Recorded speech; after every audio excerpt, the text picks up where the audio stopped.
Hey everyone, this is Anissa, And this is Saya. and this is like a very special episode because it's our first collaboration. So Woo! exciting. And we collaborated with this really amazing podcast called the Riz Test, who also have created basically a Bechdel test for Muslim representation. And we were talking to them about we reached out kind of to each other about K-dramas and Muslim representation in K-dramas. So we did like a really fun episode about that. Yeah, and it was really fun to revisit a few dramas that we'd watched in the past to through a kind of a different lens, and we hope that you guys listening will enjoy it too. And if you want more of this kind of thing, we're open to your ideas. And if there's anyone else out there who wants to collaborate, also open to your ideas. Always, yeah, send us your feedback because this is something new for us, and we'd love to hear what you think about it.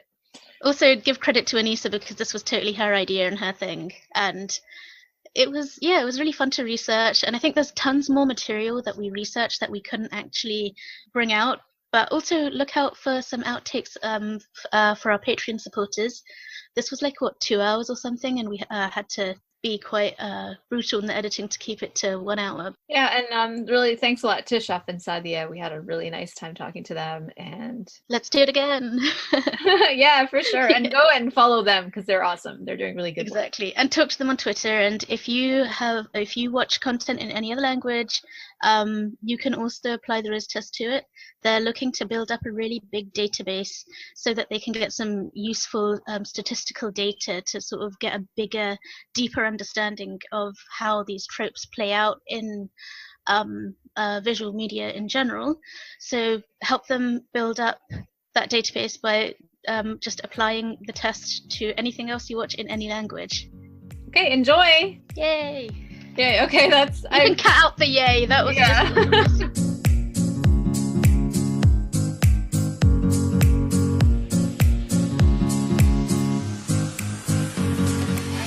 Hi everyone, I'm Anissa from Dramas Over Flowers. Hi everyone, I'm Saya, also from Dramas Over Flowers. And I'm Sadia from the Riz Test. And I'm Shaf from the Riz Test too. And we're doing a really special collaboration, which we're very excited about. Shaf and Sadia, could you please explain for our Dramas Over Flowers listeners briefly what the Riz Test is? So the Riz Test is essentially a way to measure how Muslims are represented in film and on television. Shaf and I got very fed up of the way that Muslims are often represented negatively. So we got together and we decided to have to collect data and to quantify and to crowdsource what's happening in film and television. Came up with 5 criteria. Well, we came up with a lot more criteria and we whittled it down to 5. And as it stands at the moment, it's become kind of a cultural standard. And a lot of people out there, a lot of film and TV fans are now referring to the Riz test and using it as a standard to call out negative representation of Muslims in film and on TV. Shaf? No, that's absolutely true. I think that's we were very much inspired by the Bechdel test, which we all know is the way that women are represented in film and TV. And it being 3 simple criteria, we kind of drew a lot of inspiration from that. We ended up calling ourselves the Riz test based upon Riz Ahmed's now famous speech at the House of Commons, going back a couple of years now. And that's very much it, really. It's kind of become, as Sadia said, it's got a life of its own now. And people are referencing us in academic papers. It's been referenced in the media, in lots of articles in The Guardian, in Al Jazeera, in Vice, in Yahoo News, in a ton of different blogs. And it's through the Riz test that we've met some incredibly interesting people, such as your good selves. And for the Riz test listeners, Riz Test podcast listeners, we'd love to hear more about Dramas Over Flowers. Me and Saya are both, we met while writing for a Korean drama recap and review website. And there's a third member to our podcast that couldn't make it today called Boroma. And we just really hit it off. And the two of them had been planning to do a podcast about Korean dramas. And they very kindly invited me to join them. And it's been really fun. And I just want to say it's such an honor to be doing this collaboration with both of you. You're very modest. But you are doing amazing work. I was a little bit starstruck at first, so I'm really, really excited that we're getting to talk about this. Oh gosh, you shouldn't be intimidated at all. You guys are the professionals. Do you guys watch the same drama at the same time, or do you go off on your own, follow your own interests? We sometimes have stuff we watch together, as in we are watching concurrently, and then other times we watch our own thing. Yeah, so whatever we were able to watch that month. Sometimes I'm usually the one that watched like one thing because I have so much reading to do. I'm usually the one that watches too many because all I do is not sleep. And again, just to Anissa's point, we're incredibly honoured that this is really exciting to have this collaboration with you guys, because what we really enjoyed most is meeting and speaking to some really interesting and talented people. And what's interesting about Dramas Over Flowers is that it's the love of Korean drama that brought you together, because you're based in the US, the UK, and India, right? Yes, that's right. The internet is where you meet your people. Nerds will always find nerds of the same colour. Absolutely. First of all, I'm really interested to know what attracted you both to Korean drama in the first place. How did you even get into Korean drama? I kind of feel like there's two different questions there. One of them, like how you got into it, is one question, and what keeps you there, that's another question. Yeah. So for me, how I got into it is my sister dragged me kicking and screaming, and she's like, we've kind of grown up on, anime, manga, just generally sort of niche interests, and for her, she's like the original nerd. She's the one seeking weird things out that nobody's ever heard of. And just one summer, she sat me down and she was like, "You're watching this with me." And this was a drama called You're Beautiful, 2009 drama. It was a rom-com. And it was just like, that was it. After that, I just didn't look back. And the hilarious thing is that my sisters were like, "We knew you would be like this. This is why we tried to save you from yourself, and we didn't tell you about this sooner." They had actually colluded to keep it from me, which is, clearly, very insightful. So the next... Sorry, have you surpassed them now in your... Oh yeah, I'm the one who went off and started writing for, a big K-drama blog, who decided to join subtitling groups, and who is now a third of a K-drama podcast. So yeah, I have somewhat surpassed them. But the other question of why you stay there, and I think this ties a lot into sort of what you cover when, like, what brought you to the Riz Test, is that Western TV for a long time has been letting us down. Especially as a Muslim, as an Asian, as a woman. There are so many ways Western media lets you down, but particularly as a Muslim. And not only for the content, but also for the watchability. And I don't know how many people relate to this, but for example, I wouldn't watch a lot of 18 rated stuff, even 15 rated stuff. I'm like, I can't watch this. This is too haram for me. But I want complex stories. And what Korean dramas do is it gives you those complex emotional stories, but it doesn't fill every minute with all the other stuff that you don't want. Yeah, I mean, at least on TV, there's a very clear contrast between Korean TV and Korean movies, where the Korean movies tend to be very explicit, ultra violent. I mean, you've probably noticed that like Korean horror thrillers are kind of the main export in recent years in terms of Korean film, and they're the ones that get a lot of like international, and they're really critically acclaimed as well. Like yes, everyone thinks they're amazing. So Anissa, what about yourself? How did you get into Korean drama? So when I was in my undergrad, I was very ill and I was living by myself. And I was dealing with like a long-term kind of chronic, very difficult illness. And I had, because of my brother, I had sort of gotten into like anime and manga and stuff. And so I stumbled across this website where they had like live action drama adaptations of like a manga that I was reading, because I was looking for an anime. There wasn't an anime, or there was one from the 90s, which was like really bad and old, and I couldn't find it. But there was a live action adaptation, and this one was actually called Hana, Yori, Dango. And it's been made into like many versions all over East Asia. There's like, I think like 2 Taiwanese versions, and like there's like a Thai version. I think there's even an Indian version. There's a Korean version that like took East Asia by storm. So it's like literally kind of translates to boys over flowers, although there's like there's like a pun, like a metaphorical sort of thing that doesn't get translated. But the name of the podcast is inspired by that drama, by the way. Yes, a little bit, yeah. So I just stumbled across that, and I was like, there's this weird thing on the internet. So I watched a whole bunch of Japanese dramas, and I ran out of Japanese dramas to watch. And then I found that the top #1 Korean drama, or like the #1 drama on the website that was always consistently #1 for like months, was this Korean drama called The First Shop of Coffee Prince. But I was always like, this is such a strange title. Like, why would you even watch this? But I had nothing else to watch, and I was like, okay, let me just click on this. And it was so good, and I was so addicted. And I just enjoyed them so much for the reasons that Saya mentioned, but also I think I had kind of given up on TV at that point because the way that the seasons are structured in American TV, I find like the first season is really good and interesting, and then they just keep extending the story endlessly. Yeah, whereas Korean dramas have a set format.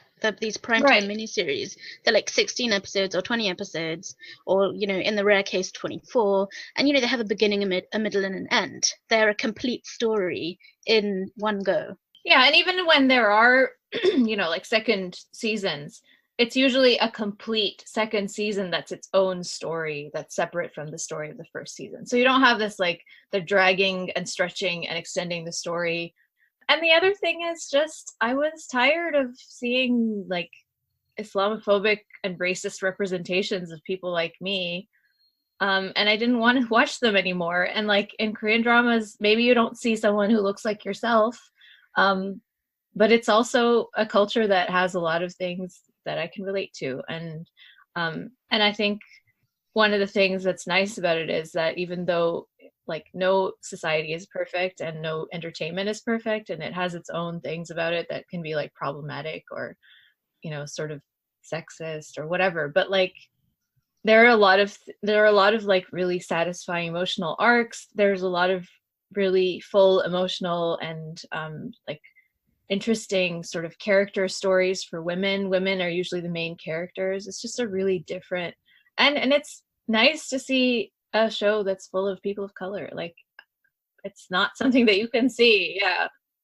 And I find that really interesting because one of the people who mentioned it also talked about the difference between cynicism versus earnestness in American TV or Western TV in general versus Eastern TV, is that with things like K-dramas and other Asian dramas, is that they have this absence of cynicism which characterizes them, and earnestness, whereas the virtue of Western TV is its cynicism. And also it's part of why The Good Doctor has become so popular, which is, it's a remake of a Korean drama. And it's been really popular in the US in the last couple of years. And it's, it's expanded into 2 seasons now, I think, or is it 3? 2 seasons, yeah. So have you seen the Korean version? Yes. Part of it. And have you seen the American version too? And which do you prefer? I haven't watched the American version yet. I was thinking about watching it and doing like a comparison, but also I had started school by then, so we have no time. And yeah. What genre do you tend to watch? Like, what is it? Rom-coms? Is it horror? I like the rom-coms, and then the slice of life. Even the slice of life can be a little bit more not as upbeat, but I just like how it sort of portrays the small moments of life in a really significant way. Like when it's well done, I think slice of life could be really moving. And then I'll go for the occasional like adventure story, or time travel. The Korean dramas have been getting more diverse in terms of genre. Like they've been getting into a lot more like sci-fi, and like they also have a really strong tradition of historical dramas. I don't watch a ton of those, but once in a while I'll watch one of those. Can you tell us a little bit about how, like, your reaction when you first saw a Muslim in a Korean drama? Were you expecting it? Were you surprised? How did you respond to that? I think the first time was this. It wasn't a romantic comedy. It was like a romance and sort of a story about a woman who was dying of. No, it wasn't Protect the Boss. It was Scent of a Woman. So like, it's actually not an upbeat drama at all, because the protagonist finds out that she's dying of cancer in the beginning. But she's just living a really difficult and depressing life, being stepped on by like her bosses, and so she just is like, whatever, I'm just gonna quit and spend the last however much time I have left to just enjoy my life. And she falls in love, but with her job, there's like a particular guest that's coming from the US, I think, and he's like a famous pianist or something, and she has to take care of him basically. And one of the things that she has to take care of is like, he's Muslim, and she has to find halal chicken for him. And she goes to this farm in like rural Korea, and she like and there's like this Pakistani man, and she like helps him like chase the chicken down the yard, and it's so funny. And it was so like, it wasn't offensive at all. It was like hilarious, because like, who doesn't know that uncle that's at the farm chasing down chickens in his shawarma kameez? It was great. And then she like brings the chicken for him, and she's like super respectful of him, and he's actually like Korean, like the actor who's playing him is actually Korean. He's like, yeah, I was adopted to the US when I was a baby, and my family's Muslim. And he like has that Quran with him, that like, you know, the classic looking Quran that like everybody has, like the Medina must have. That's right. Yes. And she like looks at it, and like the camera work is portraying it in a really beautiful kind of respectful way. So I was like, oh wow, this is unexpectedly really nice. So that was my first time seeing, and there have been like problematic portrayals since then, but that was my first. Can I just rewind a little bit to the first question that you asked, which is what genre of drama do you like watching? I'm really glad you phrased it that way, because you have a lot of times people treat K-drama as a genre, and K-drama is not a genre. Like, it's a category within which there are genres. So yes. Thank you for making that distinction. It's like saying Hollywood, like the genre of Hollywood. Yeah, exactly. Yeah, we're all about not homogenizing the Riz Test. We're all about recognizing diversity. What Sadia said. Like, Shaf, you said, I think previously, that you're a statistician or programmer or something in that area? Yes, I'm a computer scientist. Okay, so computer scientist who likes numbers and statistics. Yeah. I'm just, as a social scientist, I'm really fascinated by how did you come up with the criteria for the Riz test? I mean, that's like a lot of factors, and you want them to be sort of comprehensive. Like I've designed test batteries myself, like using all of those various things. It's been a long time, so I don't remember their names. As you can see, my degree was wasted. But like, how do you come up with a criteria, like statistically speaking, that is very encompassing like that?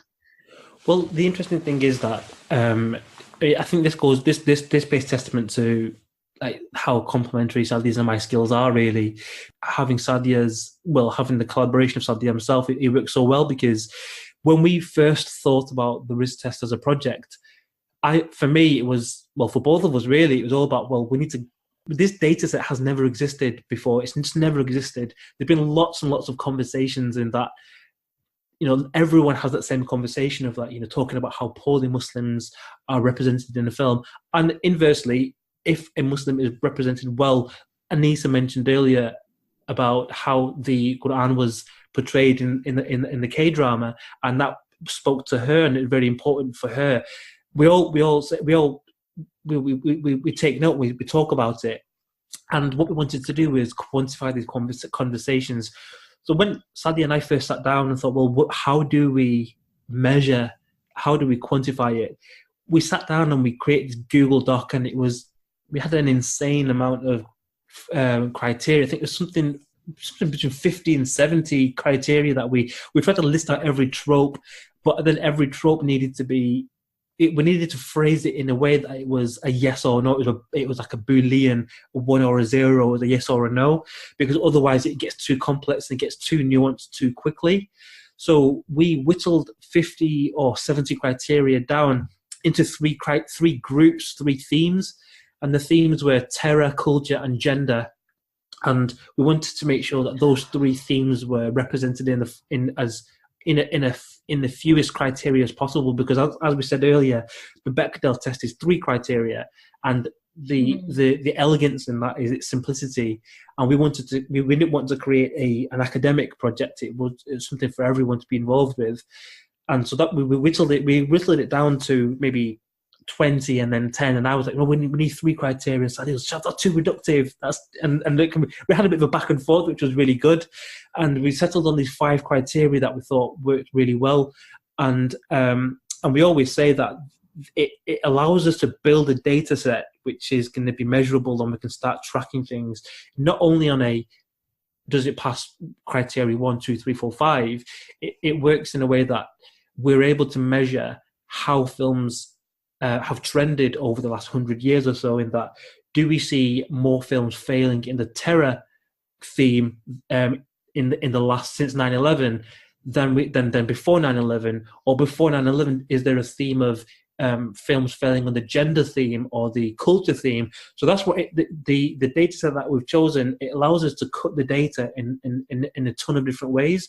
And the Riz test, it's not the finished article. This is like a starting the conversation point.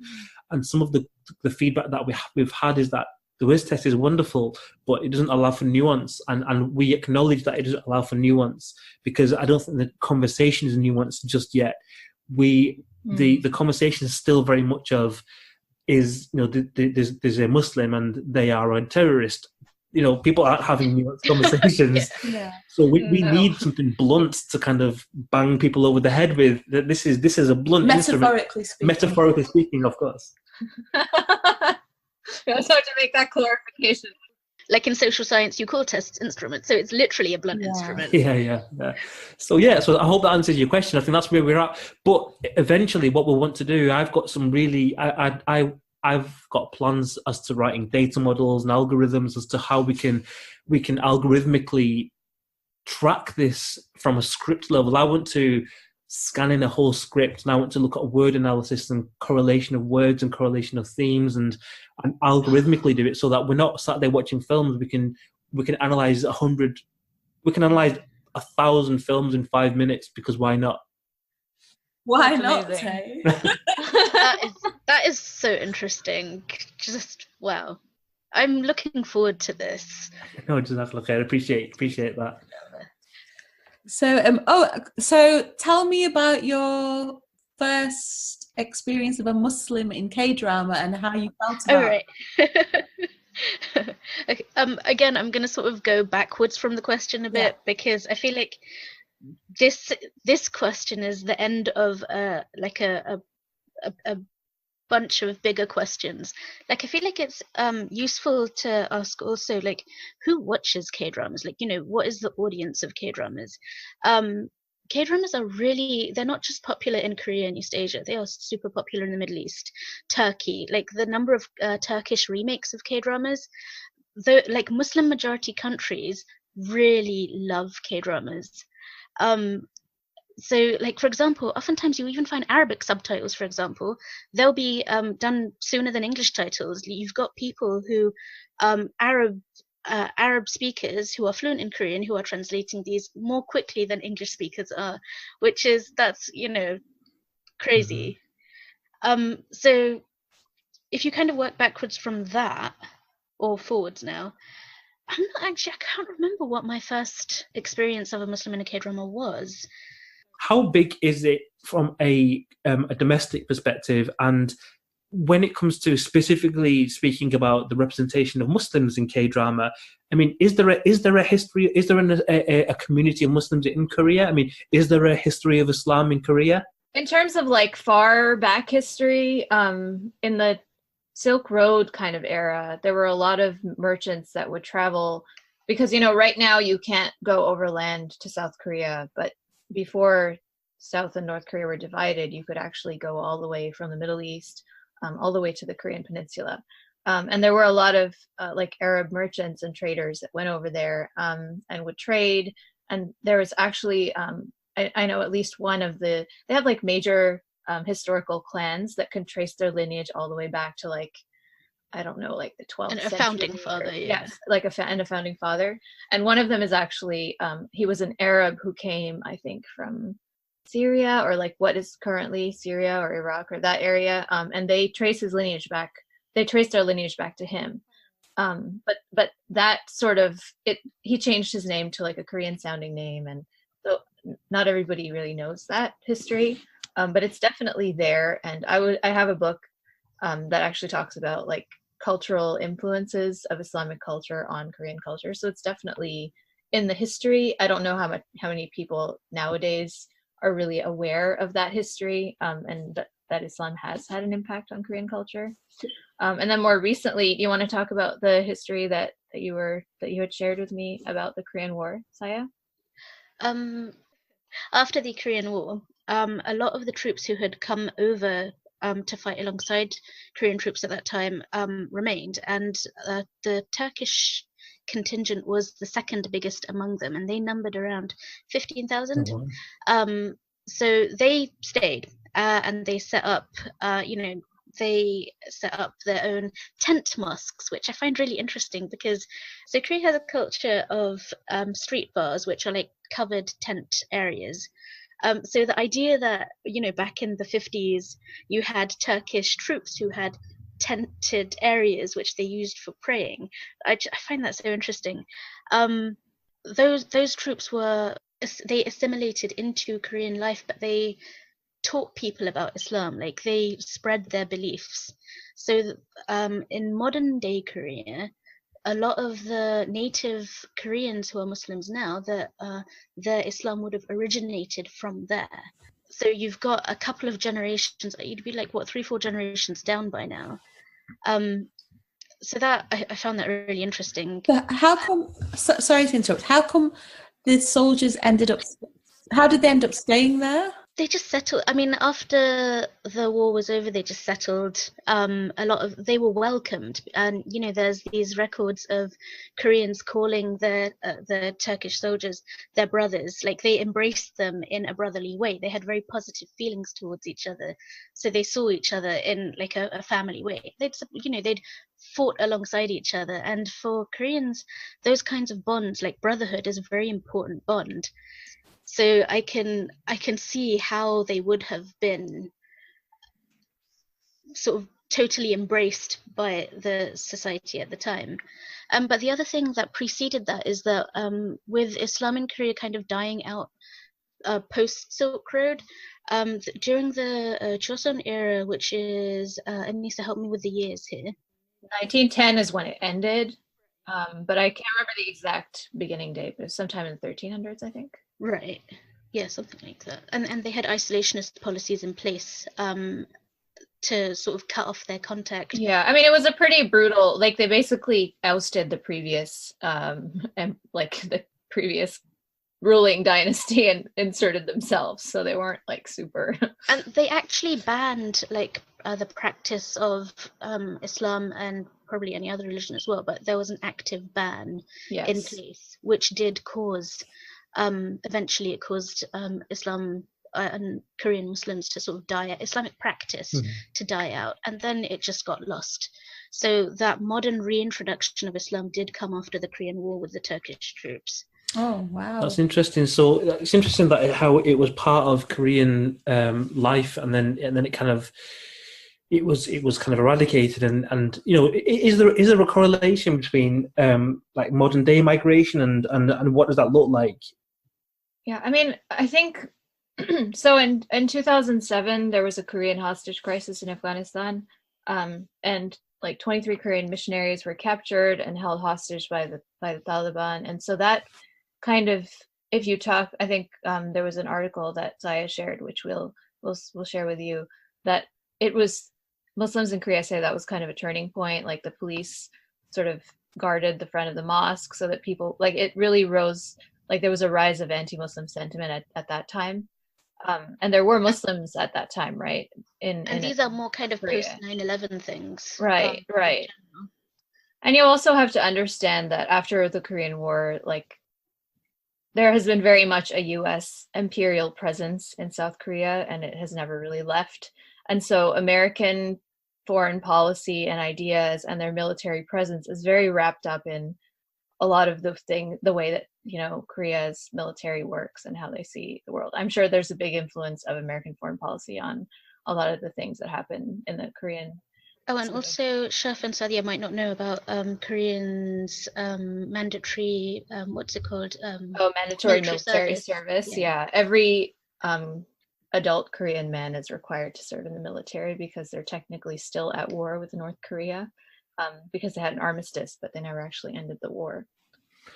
So. That's interesting. So when in modern day Korea, when these things happen that influence the modern, like the daily like discourse on Muslims and how Muslims are perceived, is it common knowledge, or do people know the historical links that Korea has had with with Muslim traders, or the historical influence of Islam on Korea? Is that common knowledge, or is that kind of hidden in books and enthusiasts? From what I understand, and obviously, like, we are not Korean, we didn't grow up there, we have not traveled to visit there, but from what I've learned from like just research and talking to people and just, you know, through like my exposure to Korean media, I don't think that it's something that most Koreans really know about. And I have noticed rhetoric in, you know, in like not as much in Korean dramas, but in like sort of nonfiction, sort of broadcast television, there is a rhetoric of like it's like Muslims are terrorists, and that is something that's just a global epidemic, isn't it? Yeah, it is. So Miseng is it translates to Incomplete Life, and it's a TV drama that came out in 2014, which it's still my favorite TV show that I've ever seen in any language. And it's basically just the story of this young kid who thought he was going to be a professional baduk player, which is like Korean, kind of like Korean chess. And he spent his whole childhood and his youth sort of training and practicing, and then for certain reasons that doesn't work out for him, and he ends up having to enter the workforce without all of the educational and sort of like the resume, like sort of the things that most people need in order to get a job, like a decent job. And the job market in Korea is like extremely competitive and very stressful, even if you do have like a degree from a decent school and, you know, good connections and all of that. So they call it Hell Joseon. Yeah. So he starts out as an intern at this company, and it's basically the story of how he sort of makes a place for himself and all the hard times that he goes through. But this company that he works for is an international trading company, and some of their most major sort of contracts are with countries in like Jordan and other places in the Middle East. Like there's one sort of storyline where they're talking to their clients, and they're like, well, it's Ramadan and there's certain like things that they have to do because of Ramadan, and it's just like a very normal, like they don't make a big deal out of it. It's just a thing that is part of their work. And I was like, oh, that's nice. And the thing that really struck me is that the opening scene is that this, and it's like one of those where like the opening scene shows you a scene and then you like go back in time. Yeah. And you go back to see like where this whole thing started. And that scene is actually from close to the end of the drama. But he's like running through the streets of Jordan, chasing a guy that like has defaulted on something, or that he needs to like, and he's like trying to escape because he like conned them. And so he's just like running through the streets of Jordan, like jumping from like rooftop to rooftop. There's just like Muslims all over, and they're like, what is this dude doing? It was just a really surprising and cool thing to see. It's probably the brightest scene as well. The rest of it is really gloomy, the rest of the show, sort of lighting wise. Until they get to the end, and they go back to Jordan, and then you see this really beautiful historical, like Petra and places like that. Yeah. Yes. Yeah. I want to mention one part of that cold open which has basically stuck with me all this time, even after I've forgotten the details of that drama. So the preceding thing about the scene is that you have to understand that Korean society has a lot of bowing. like, you know, you bow as a form of respect to people. So, and that can include, like, in some situations that will even go into like a full sujood, a full body prostration. So there's this really great part in that cold open where the main character is running, like, you know, onto a rooftop, and I think he ends up in somebody's flat. And there's a woman, and like 3 little ducklings, like little kids, little girls, and they're all dressed up in, you know, the prayer suits with the the himar and the skirt. It is the funniest scene. And he's like, you know, I'm sorry, Shalamida. He's like, I'm sorry for sort of cutting through your prayer. But the funniest part of that is that the 3 little ducklings, the little kids, they're doing sujood in one direction, and the adult, the mum, she's like, they're like doing sujood to her, and it's the funniest scene for how wrong it is, and you have to be Muslim to understand what's wrong with it.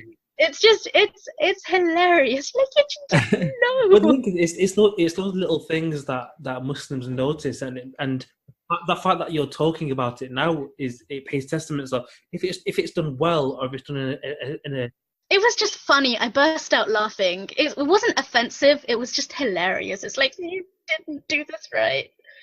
So everything you've said there sounds like, you know, there's quite complex kind of depictions of Muslims, really. And as someone, as a layperson to broadly Korean culture, to my detriment, really, when I think of Korean cinema, I mean, things that come to mind are the really famous ones, like the Vengeance trilogy, you know, Sympathy for Lady Vengeance, you know, Sympathy for Mr. Vengeance, Old Boy, and so that's what I see from my perspective. But what you're telling me is that K-drama is different to that. Well, I mean, the film industry is very different from the TV industry, because the film industry is very male dominated, and they do create really sort of, there's a lot of super violent and very like high action sort of thrillers. A lot of them are very explicit in terms of like sexuality and like language and things like that.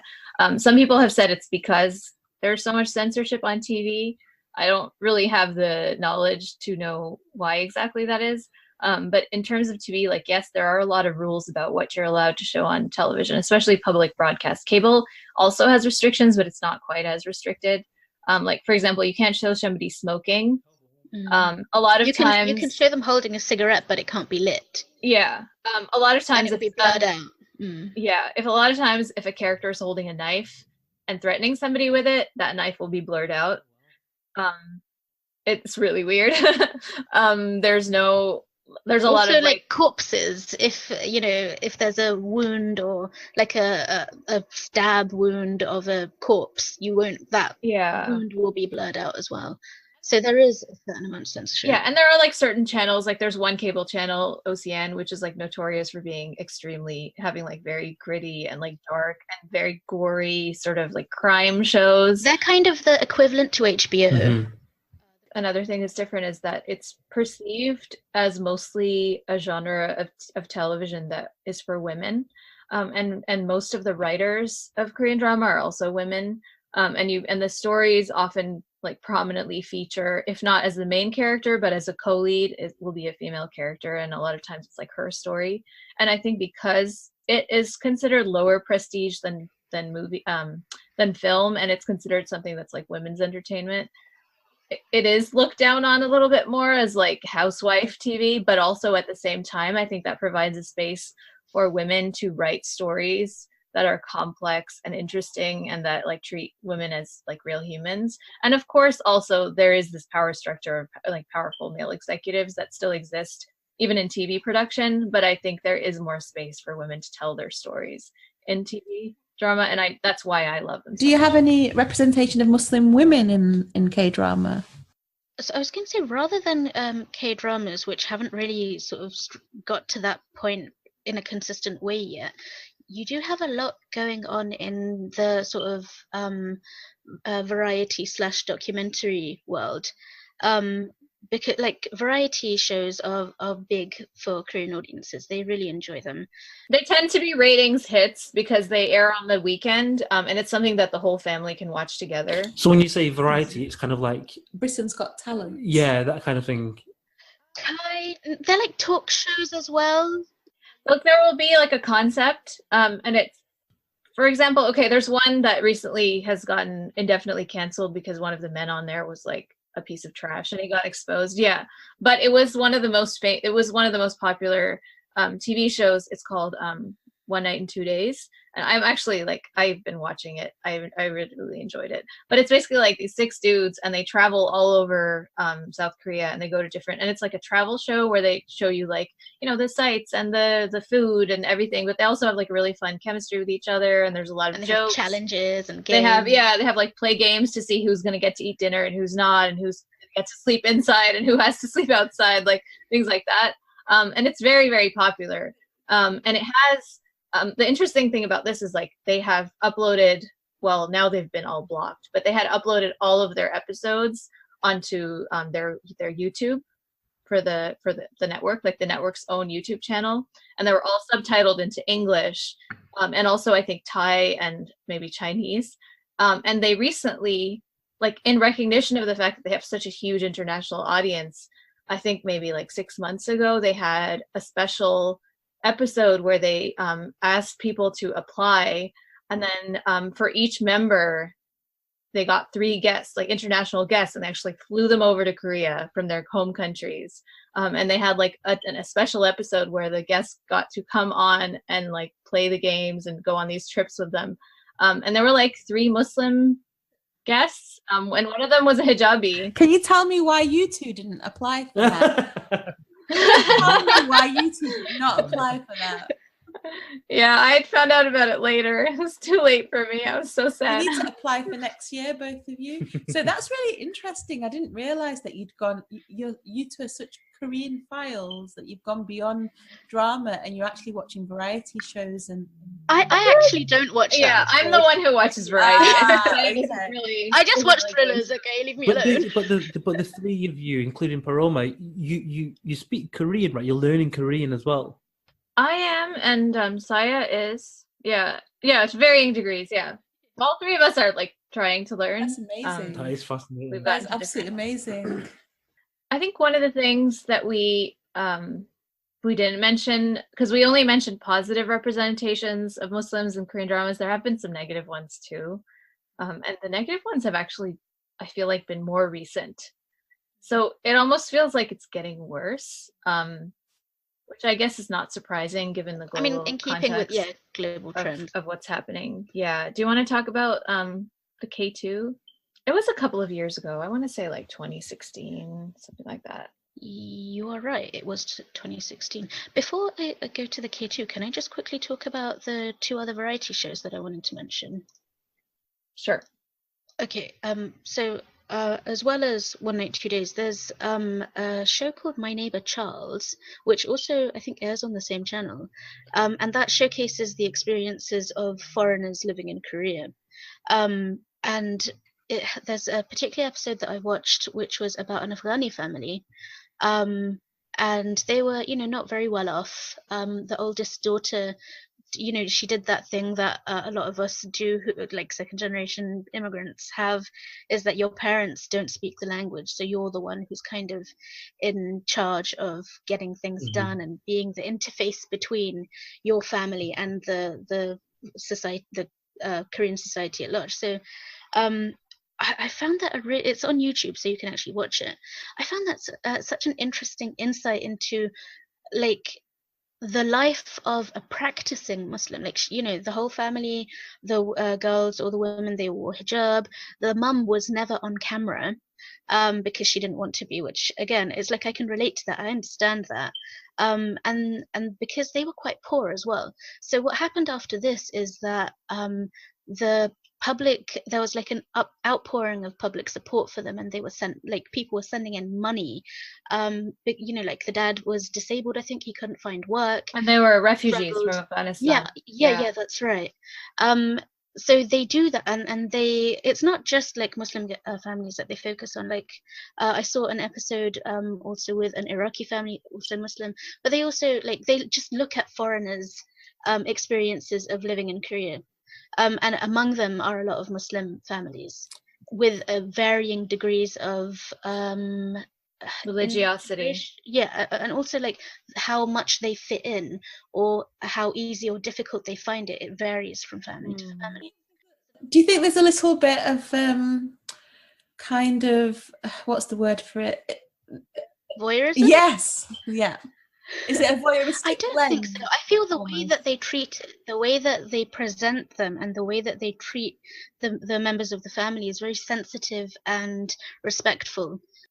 Yeah, I've watched a lot of episodes of this show, and what I like about it, like you said, Saya, is that they're very respectful, but also they have footage of them that they've kind of followed them around during their daily lives, and sort of, just depicting the things that they go through, the difficulties. Like there's this one family where the dad, basically when he's out in the market, he like goes around and asks these like ladies who are selling food, like, do you have a cardboard box that I can use? And he just like finds a corner and just prays in the corner. And they, like those daily things that we all kind of have to go through, where you're like figuring out how to make your salad and stuff. And then, but they also have the family come into the studio, and they have like a panel of hosts, and then they have the family and they just sit there and they like ask them questions and they interview them. So you do get to hear their voices about like what it's been like for them, what their story is, why they came to Korea, how people treat them, for either like how difficult it's been to learn the language, or like prejudices they face, things like that. So that's a kind of compassionate insight via reality TV. But tell us more about dramas, and in terms of negative representation of Muslims in drama. There are two that come to mind immediately as extremely negative. I'll go with the most recent first, which is it was a show called Man Who Dies to Live. And the lead actor of that is, pretty well known, well liked guy called Choi Min-soo. And he plays the part of a man who has left Korea and gone to a fictional country, which is like in Dubai, because you can tell it's Dubai because they film it, but the country is called like Boduantia or something, like a very Arab name, as you can tell. It sounds like it's like in Eastern Europe, so yeah. the past, like why? So this everything about the show, I was just going through my folder of screen caps and remembering everything that was wrong with that first episode. So what you had is this guy, he's so loved and so lauded by the people who are in this fictional country that they like made him their Amir or Sheikh or Prince or whatever it was. And he got given this honorary Arab name. And the funny thing is that this guy actually could pass for an Arab. So when he's all dressed up and in the cultural clothes of the Middle East, you wouldn't even know until he opened his mouth that he was Korean. But the way that sequence played out, so you had him in a giant mansion, where like all of these Muslim presenting actors, as they were fake Arabs. Everything was there to serve him, this non-Arab guy who is kind of, it was a play on the white savior trope, except it was like the Korean savior. And then you had this bit with like two bikini clad, very voluptuous women who also, by the way, had a hijab wrapped around their heads in bikinis. So, I mean, that was probably the most obvious one that made everyone make the most. Did you get some cognitive dissonance when you saw that scene? No, I had a rage stroke. And then it gets better. It keeps getting better. And then he's like invited by the local guy in charge of the fake country, who is like, you must marry one of my 3 daughters. Or was it daughters or just some random women? And he was like, there are 3 of them. And he was like, you have to marry one. And he had to have this guy marry one of his daughters or else. So, yeah, I think in some of the promo materials, he's also like sitting with his feet up on a table and the Quran is right there. And it's just like a prop, Yeah, like so everything was a prop. Together. Yeah. The women were props. The men serving him were props. The whole story was centered around this savior guy, and he had to flee it all and go back to Korea because he didn't want it. See, that's how good he is. He doesn't want it. So the outcry was so intense against this that it pretty much got pulled within the day. And this was available on a streaming service, which is it distributes in Eastern Asia, like Singapore, is it Malaysia, Indonesia, those countries. So it's a streaming service called View, I'm not sure how you pronounce it, but they provide Korean content to Eastern Asia. I think that's Southeast Asia, actually.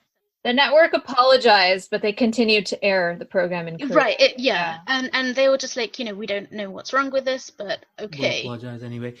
What's interesting is that at least there's an acknowledgement as that it's problematic. I mean, it may have continued to show the drama because of ratings or whatever it is, or commercial interest. But the fact that they apologized is a huge deal, because we don't get that. We don't get that in the UK at the very least. I think you're giving them too much credit. Right, okay. They genuinely they didn't understand what the problem with it was, and the whole fake Arab setting was just a setting. It was a backdrop.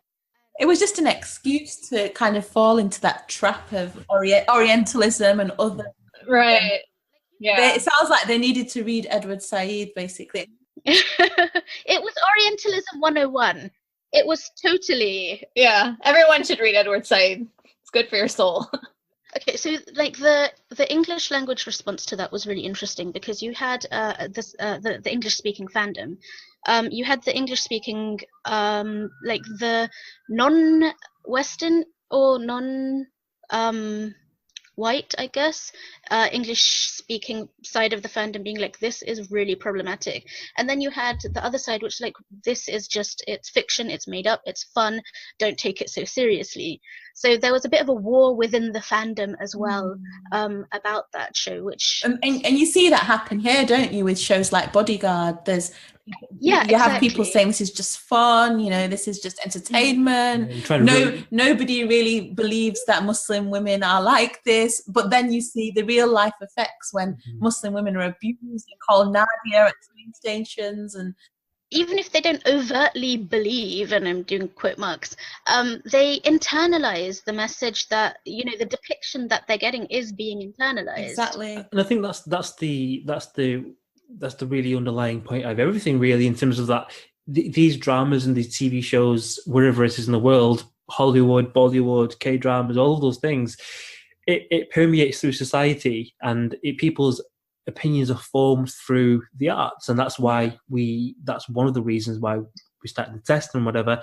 So we see that in the UK, as Sadia just said, on the back of Bodyguard.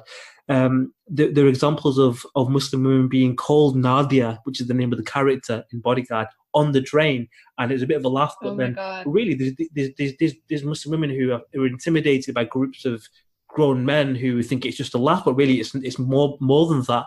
Do you see that in Korea? Is that something that exists in Korea? Yeah, I mean, I wouldn't be able to say what the experience of Muslim women on the street in Korea is, but I like, just going back very quickly to the variety shows, there is one variety show where people just come on to this show and talk about like different problems that they have, and then they try to resolve it, or like it's called like Hello Counselor. But there's one woman who came on there and she said, like, I'm a Korean woman that wears hijab, and like these are my struggles, and people like and people tell me I'm not Korean, and they tell me wear that thing on my head. Yeah, so she faces a lot of the similar kind of Islamophobia that we would face in our daily lives. So it's definitely something that Muslim women in Korea have to deal with. It'd be interesting to see how K-drama develops in its depictions of Muslim women and Muslim men and Muslimness. So we definitely, I mean, it's been absolutely fascinating. It's been an education speaking to you both. Really hard. And I think we need a part 2, because we want to chat to you so much more. I think also, yes, and we've had such a lovely time talking to you about this too. And like, sorry, we've just been like going on and on. I think South Korea is also going through a really interesting moment right now, because they've historically been a mostly, or at least they've constructed themselves as being a very homogenous country without any immigration. And then in the last 20 or 30 years, there's been this really big influx of migration, and it hasn't been from the West, it's been from other Asian countries. And especially in the last 10 years, there's been a lot of refugees seeking asylum. And there are like, now there have been like naturalized Korean citizens for the first time of other ethnicities, and they're really having to sort of grapple with this idea that they've had as part of their sort of nation building narrative of the blood of like being like, I mean, they use this, it's kind of gross, but it's like having the blood of a Korean person, like as being part of being a Korean person, and moving towards, and I think there is a big effort from the government and from certain like more educated aspects of the public who want to move towards a more multicultural society. But then there's also this sort of nativist pushback that we're seeing all over the world, and they're using the same kind of rhetoric, like they're going to take our jobs, like they can't integrate into our culture, like we don't want them, and like there was like an anti-refugee protest just like I think last year in Seoul, and it was pretty big. So like there is a lot. I mean, I can't go into it all right now. I know we're short on time, but it's a very interesting moment to see where they're going to go in terms of like how they will treat their immigrant community. As Sadia said, we could speak for hours on this topic.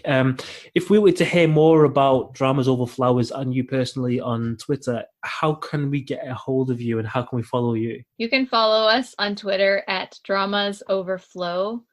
And you can also follow my own personal Twitter handle at Anisa Khalifa _ Saya. And you can follow me at Not Now Saya. Yes, it is a reference to Not Now Bernard, our classic favorite children's book. And you can also follow our third podcast co-host, who is amazing, although she could not join us. Her name is Barama, and you can follow her at Fester Faster.